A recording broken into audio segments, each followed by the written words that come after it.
নমস্কাৰ, মই ৰেখা চাৱৰ্ছ। আজি আকৌ নতুন এটা ৰেচিপি লৈ আপোনালোকৰ মাজলৈ আহিছোঁ।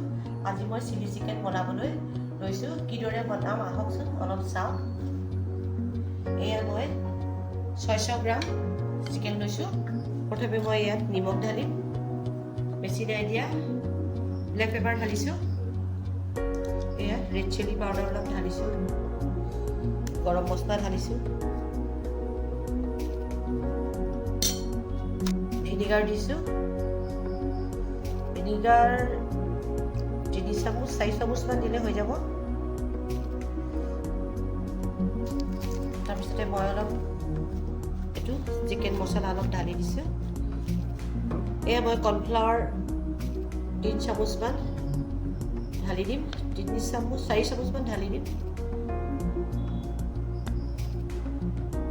আপোনালোকে ময়দাও দিব পাৰে ইয়াত, কৰ্ণফ্লাৱাৰ দিলে, নহ'লে চাউলৰ গুড়িও ব্যৱহাৰ কৰিব পাৰে। এতিয়া এয়া আদা নহৰু পেষ্ট দিছোঁ,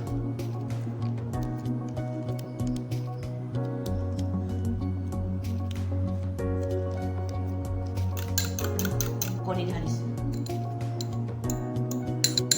এয়া মই কণী ঢালিছোঁ। কণী দিলে মানে ক্ৰাঞ্চি হয়, কণী আপোনালোকে নিদিয়াকৈ নাথাকিব, কণী দিলে বেছি খাবলৈ ভাল হয়।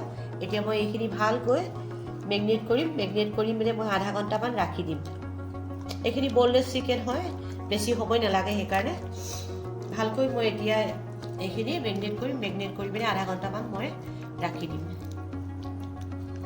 মই চয়া চচ অলপমান ঢালি দিছোঁ, 2 চামুচমান, 2-3 চামুচমান মই চয়া চচ ঢালি দিছোঁ।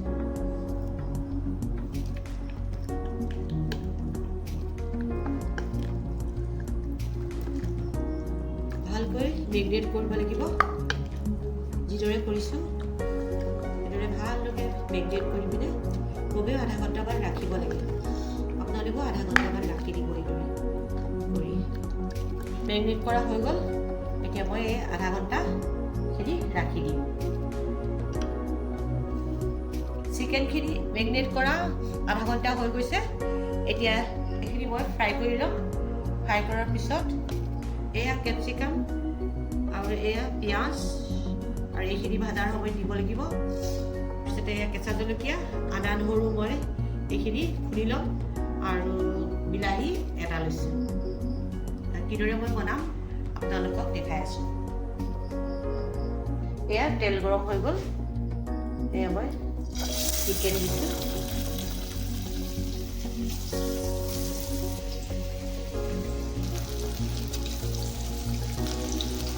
চিকেনবোৰ এডোখৰকৈ দিব লাগিব, কিন্তু লাগিব যেন নালাগে।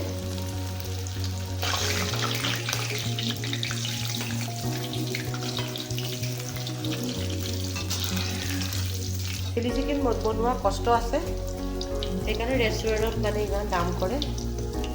ৰেষ্টুৰেণ্টত ইমান দাম দি খোৱাতকৈ ঘৰতে বনোৱা ভাল।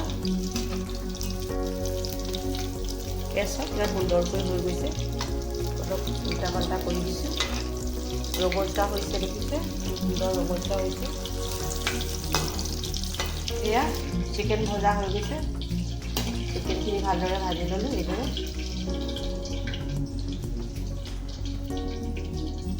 কেৰাহীতে মই তেল আছে, এয়া তাতে লৈ লৈছোঁ। প্ৰথমে অলপমান পিঁয়াজ দিম,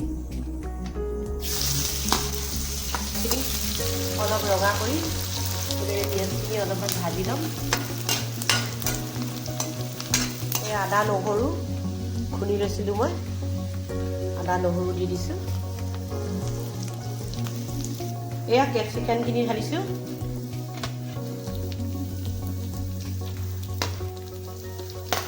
তাৰপৰা কেঁচা জলকীয়া দুটামান ঢালি দিছোঁ।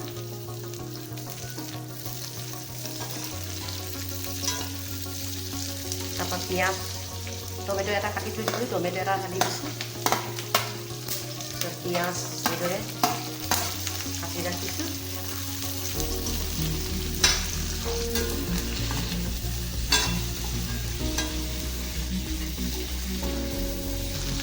অলপমান নিমখ ঢালি দিছোঁ, শিক্ষা লাল ৰেড চিলি অকণমান ঢালি দিছোঁ,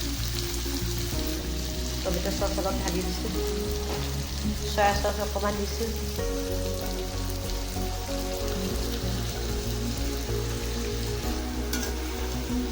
দেখিবলৈ ভাল লাগিছেনে আপোনালোকে কমেণ্ট কৰি জনাব কিন্তু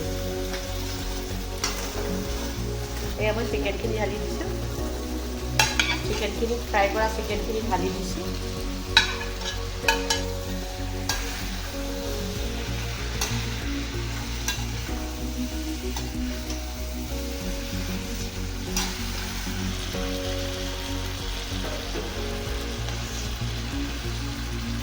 এইখিনি কৰ্ণফ্লাৱাৰ হয় গ্ৰেভি হ'বৰ কাৰণে মই অলপ ঢালি দিছোঁ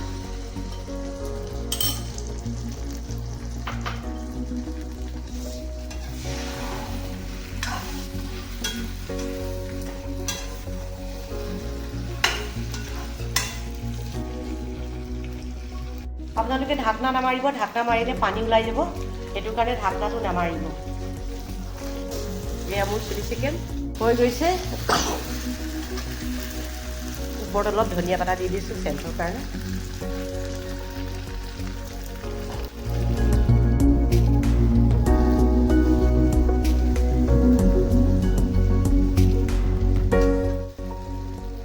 এয়া চিলি চিকেন বনোৱা হৈ গৈছে মোৰ চাওকচোন কিমান ধুনীয়া লাগিছে দেখিবলৈ